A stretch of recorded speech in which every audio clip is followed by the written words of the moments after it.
C'est pourquoi, après avoir procédé Sharia din sɛbɛn mun bɛ wele article 12 n'o ye article 12 ye o de bɛ Faransi jamana ɲɛma Emmanuel Macron yamaruya ka wasaden bulon ci.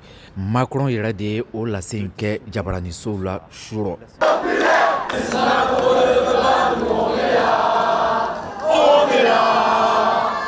A ni laseli in bɛ tali kɛ barisa Faransi fanga sina n'o ye Rassemblement National la Marine Le Pen ka tɔn ye olu ka sebaya sɔrɔli farajɛla tɔnba wasaden sigi la n'a bɛ wele élection européenne.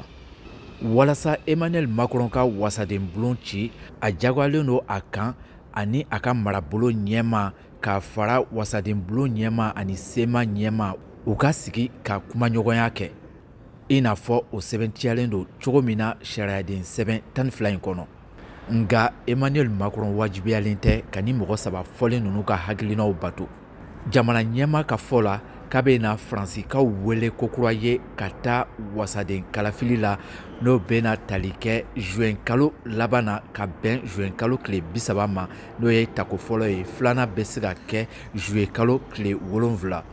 O kumakan kelen fɛnɛ de sɛbɛnciyalen do article 12 kɔnɔ ka yira k'a fɔ ko ni wasaden bulon cira jamana ɲɛmɔgɔ fɛ a wajibilen do a kan ka kalafili kura bila sen kan tile 20 o kɔfɛ fɔ ka taa bila tile 40 na. Sira wɛrɛ fɛ baara mun tun bolodalen do wasadenw fɛ walima u ka baara minnu tun bɛ sen na olu bɛɛ bɛna ɲɔngiri fɔlɔ.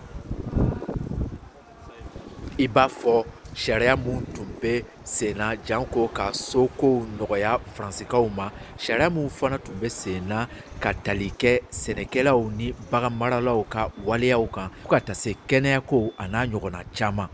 Mɔgɔ caman kɔni y'u ka kamanagwan yira ka ɲɛsin Emmanuel Macron ka nin waleya in ma.